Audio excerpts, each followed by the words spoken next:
नमस्ते दोस्तों, मैं एडवोकेट अभिनव कदम। आज आपके लिए लेकर आया हूँ एक सनसनाटी वीडियो रिगार्डिंग पार्किंग डिस्प्यूट्स। दोस्तों, हम देखते हैं कि आजकल हमारे सोसाइटी में पार्किंग के रिलेटेड बहुत सारे झगड़े हो रहे हैं और इस झगड़ों के कारण हमारे जो मेंबर्स में आपसी दुश्मनी हो रही है और ये झगड़े इतने तक बढ़ रहे हैं कि पुलिस केसेस भी हो रहे हैं। तो दोस्तों, इसके रिगार्डिंग कुछ कंज्यूमर कोर्ट्स, कोऑपरेटिव कोर्ट्स के जजमेंट्स भी है। तो हम ये पार्किंग का डिस्प्यूट्स अपनी प्रॉपर प्रॉपर जो पार्किंग है उसमें कैसे रिजॉल्व किया जाए, ये हम इस वीडियो में जानने की कोशिश करेंगे। इस वीडियो में हम स्टेट कमीशन के जो कंज्यूमर कमीशन है, जो वेरियस जजमेंट्स है पार्किंग रिलेटेड, वो भी इसका वहाँ पे वो करेंगे, वो भी हम देखने की कोशिश करेंगे और उसमें जानने की कोशिश करेंगे कि अगर बिल्डर ने हमारे साथ कोई धोखाधड़ी की है, बिल्डर ने कुछ अलॉटमेंट लेटर जो कि इलीगल है उसके जरिए ओपन और स्टील पार्किंग बेची है, तो उसके रिगार्डिंग स्टेट कमीशन के क्या जजमेंट है, हमें कॉम्पेंसेशन कैसे मिल सकता है और हमें हमारी पार्किंग जो रोटेशनल स्कीम है, नहीं तो वो लॉटरी सिस्टम है, उसके जरिए कैसे कोऑपरेटिव हाउसिंग सोसाइटी से हम डिमांड कर सकते हैं, इसके रिगार्डिंग हम इस वीडियो में पूरे जजमेंट्स देखेंगे। अभी दोस्तों, मैंने जो आपके सामने जजमेंट्स निकाल कर रखे हैं उसमें पहला जजमेंट है ज्योति रमेश अग्रवाल का, दूसरा भी है प्रिया बलराम अजूमल का, तीसरा है सुखदेव महामुनि का और चौथा है सुयोग यस नाइक का। तो दोस्तों, ये चारों जजमेंट आपको अच्छी तरह से देखना है और समझ लेना है कि पार्किंग विवाद हमें कैसे रिजॉल्व करना है, ये कंप्लेंट में क्या है, उसमें फाइनल ऑर्डर्स क्या हुए और कैसे ये जो अलॉटीज है, जो फ्लैट ओनर्स है, उनको कोऑपरेटिव हाउसिंग सोसाइटी की जो मैनेजिंग कमेटी है उनसे, बिल्डर से पार्किंग कैसे दिलवाने का ऑर्डर स्टेट कंज्यूमर कमीशन ने किया है और उसके अलावा जो मेंटल एगोनी और उसका कॉम्पेंसेशन कैसे अलॉट किया है और लॉ का फैक्चुअल पोजीशन क्या है पार्किंग के रिलेटेड, ये सब हम ये जजमेंट के जरिए जानने की कोशिश करेंगे। तो दोस्तों, ये जो पहला जजमेंट मैं आपके सामने दिखाने जा रहा हूँ वो पार्किंग रिलेटेड बहुत ही इंपॉर्टेंट है। इसमें ज्योति रमेश अग्रवाल जी ने जो silver Riddhi Siddhi cooperative housing society है, जो चेंबूर की सोसाइटी है, उनके खिलाफ, उनके सेक्रेटरी के खिलाफ पार्किंग रिलेटेड एक कंप्लेंट फाइल की थी डिस्ट्रिक्ट कमीशन में और वो कंप्लेंट डिस्ट्रिक्ट कमीशन में उनकी डिसमिस हो गई। फिर वो अपील जो रहता है, वो अपील के प्रोविजन के तहत state consumer dispute redressal commission Maharashtra Bombay में उन्होंने अपील किया। तो ये जो उनका 15/9/2014 का ऑर्डर है डिसमिसिंग का, उसके खिलाफ उन्होंने अपील किया। उनका कंप्लेंट ये था कि आप मुझे पार्किंग दीजिए, बस इतना ही कंप्लेंट उनका था। तो जो उनका फ्लैट है B101 जो उन्होंने एग्रीमेंट टू सेल किया था, उसमें बिल्डर ने पहले तो प्रॉमिस किया था ओरली कि आपको एडिक्वेट पार्किंग फैसिलिटी दी जाएगी।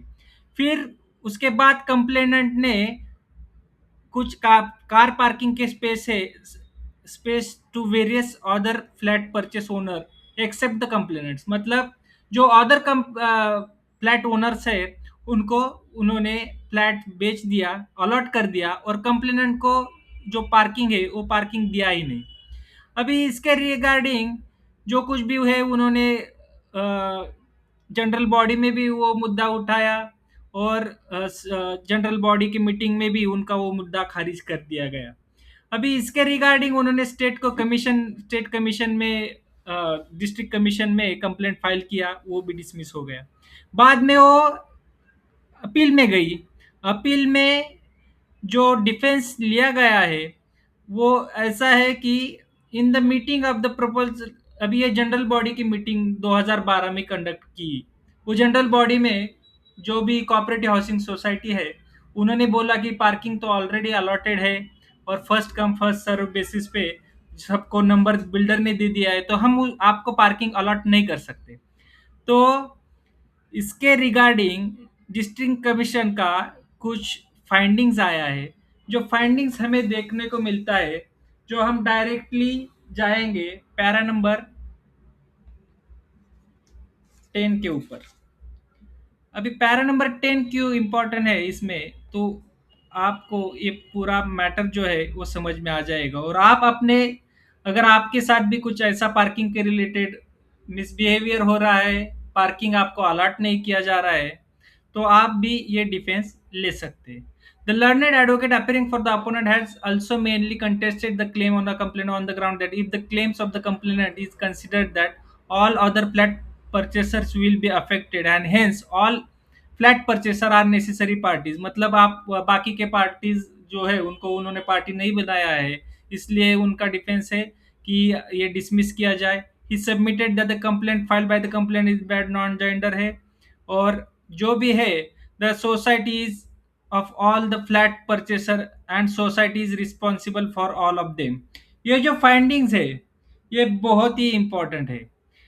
वहां पे ये कंटेंशन रिजेक्ट करते हुए स्टेट कमीशन बोला है कि the societies of all of the flat purchaser and society is responsible for all of them in respect of allotment parking space decision is to be taken by the society under such circumstances it was not necessary for the complainants to file complaint against all members of the society and the same is tenable only against the society।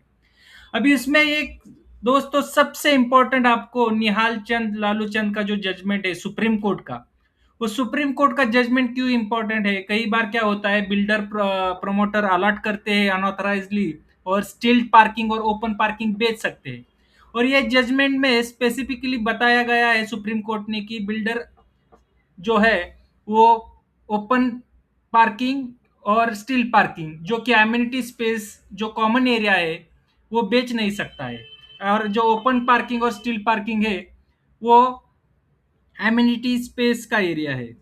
तो उसके regarding ये judgement का या इस judgement में reference दिया गया है, और वहां पे बोला गया है कि the promoter builder has no authority to sell और allot any common space, he has authority to sell flats only when conveyance of the entire land and building including common space is made in the name of the society, the common space present in the premises including car parking space goes to the society and society has to take action in respect of allotment parking space to different flat purchaser।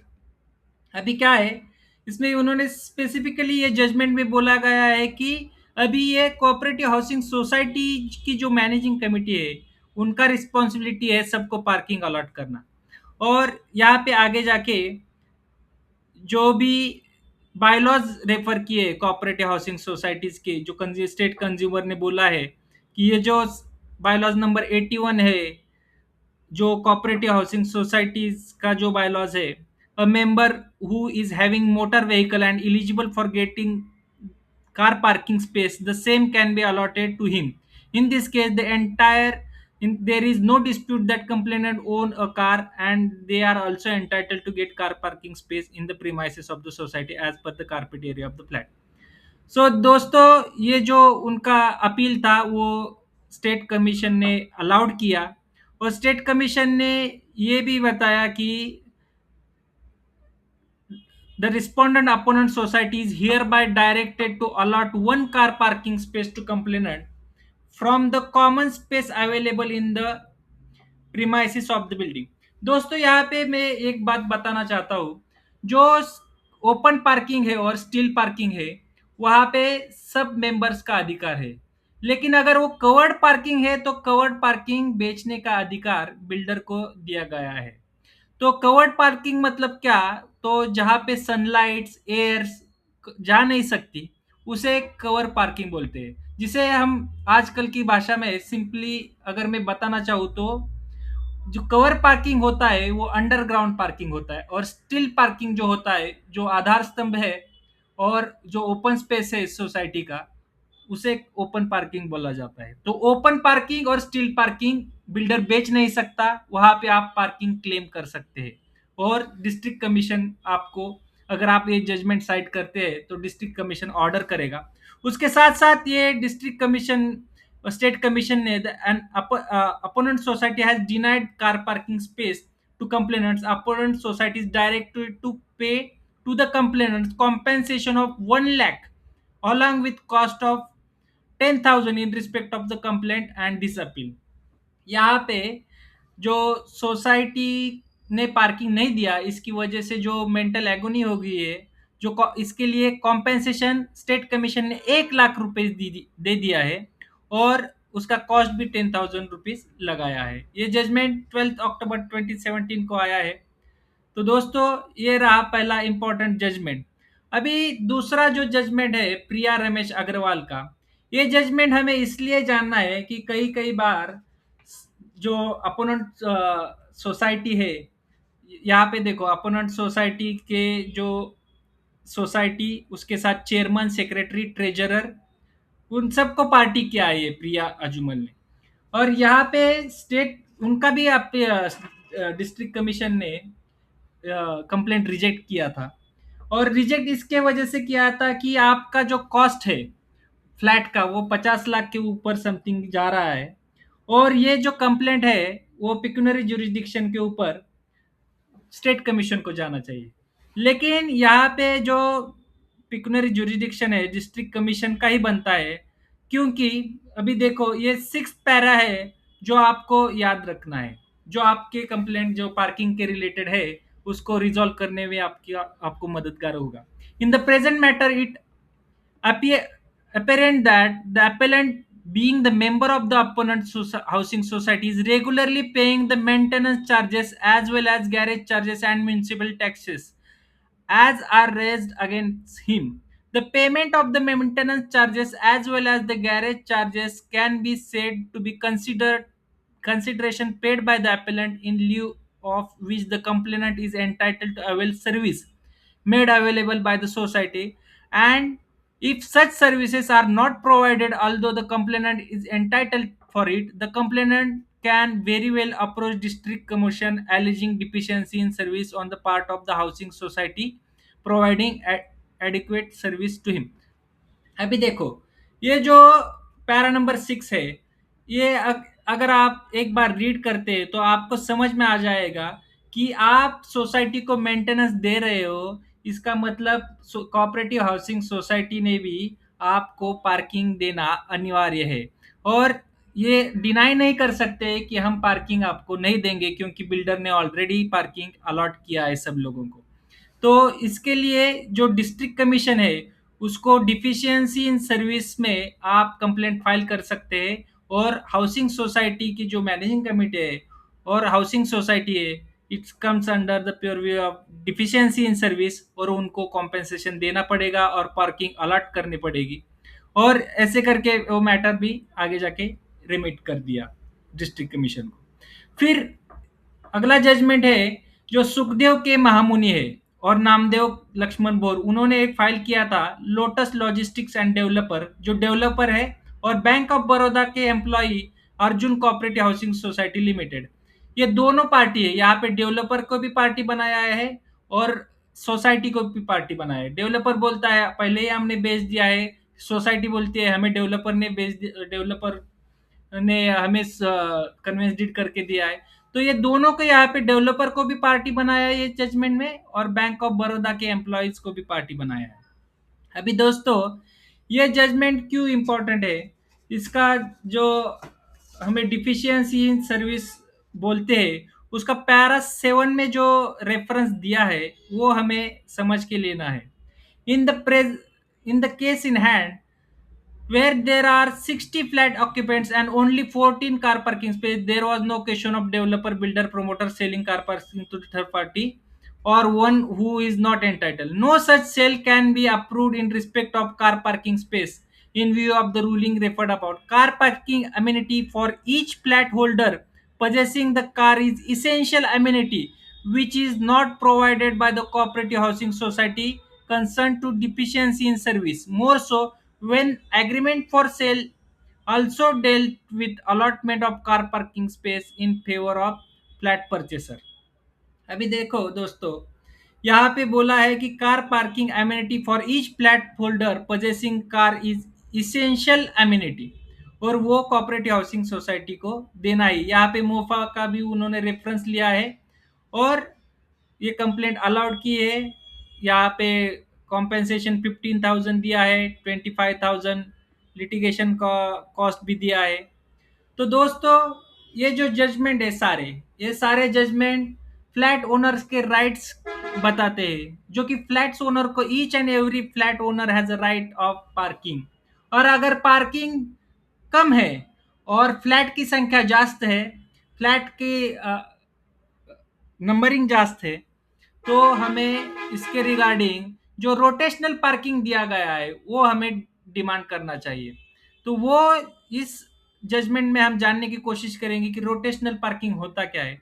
तो श्री सुयोग yes Naik, ये जो पिंपले सौदागर पुणे के allottees है, उन्होंने Sai Marigold phase 1 cooperative housing society के chairman secretary के खिलाफ और एसएसडी प्रमोटर्स एंड बिल्डर्स के खिलाफ पार्किंग के रिलेटेड कंप्लेंट रजिस्टर कर दी। यहाँ पे क्या हो गया था कि सोसाइटी के सारे मेंबर्स ने एनुअल जनरल बॉडी मीटिंग्स में 25/9/2016 को एक रिजोल्यूशन पास किया और उसमें बताया कि हम ऑलरेडी सब पार्किंग अलॉटेड है, पार्किंग एक्वायर्ड है, और ये एजीएम का डिसीजन है इसलिए आपके ऊपर बाइंडिंग है। लेकिन स्टेट कमीशन ने ये सरासर रिजेक्ट कर दिया ये क्लेम। और स्टेट कमीशन ने आगे जाके ये बताया कि society has never allotted any parking place to any of the member society members since formation of the society. So for above members who are parking their respective vehicles within the society in the available parking space allotted by the builder to other members on mutual understanding, ये जो है ये concept जो है वो reject कर दिया है और आगे जाके कंप्लेंट अलाउ कर दिया है। और ऑर्डर में लिखा है opponent number 1 is directed to allot 1 car parking space to the complainant from the common car parking space available in the premises of the society as per survey report. If common car parking space is not available in the premises of the society of allotting to the complainant, then society should take decision to allot car parking space to the complainant either by rotation or on periodical basis। मतलब अगर car parking ही नहीं है society में तो क्या आपको car parking नहीं मिलेगी? ऐसा नहीं है। इसमें स्पेसिफिकली बताया गया है कि अगर कार पार्किंग अवेलेबल नहीं है तो भी कंप्लेनेंट को रोटेशन और पीरियडिकल बेसिस के ऊपर कार पार्किंग देना अनिवार्य है। उसके साथ साथ 25,000 का कॉम्पेंसेशन भी मेंटल और फिजिकल एगोनी जो कंप्लेनेंट को हुआ है उसके लिए भी डायरेक्शन दे दिया है। Opponent number 1 is directed to pay amount of 10,000 for the toward the cost of litigation, जो litigation के लिए कॉस्ट का खर्चा आया है। और जो complainant is dismissed against opponent number 2, copy of this supply to both parties. तो दोस्तों याद रखिए कि कॉमन जो एरिया है उसमें जो ओपन स्पेस पार्किंग है और स्टील पार्किंग है उसके ऊपर सब लोगों का अधिकार है और वो बिल्डर बेच नहीं सकता है। तो अगर आपको ये समझ में आता है तो आप रोटेशनल पार्किंग और जो पार्किंग है पीरियडिकल बेसिस वो क्लेम कर सकते हैं और आप डिस्ट्रिक्ट कंज्यूमर कमीशन में कंप्लेंट फाइल कर सकते हैं कोऑपरेटिव हाउसिंग सोसाइटी के खिलाफ एंड बिल्डर के खिलाफ। अगर बिल्डर ने कुछ अलॉटमेंट लेटर्स के जरिए without mentioning it in agreement to sale अगर बेच दिया है ओपन पार्किंग और स्टील पार्किंग और आपको पार्किंग नहीं दिया है तो आप उसके खिलाफ कंप्लेंट फाइल कर सकते हैं और इस केस में आपको कॉम्पेंसेशन भी मिल सकता है।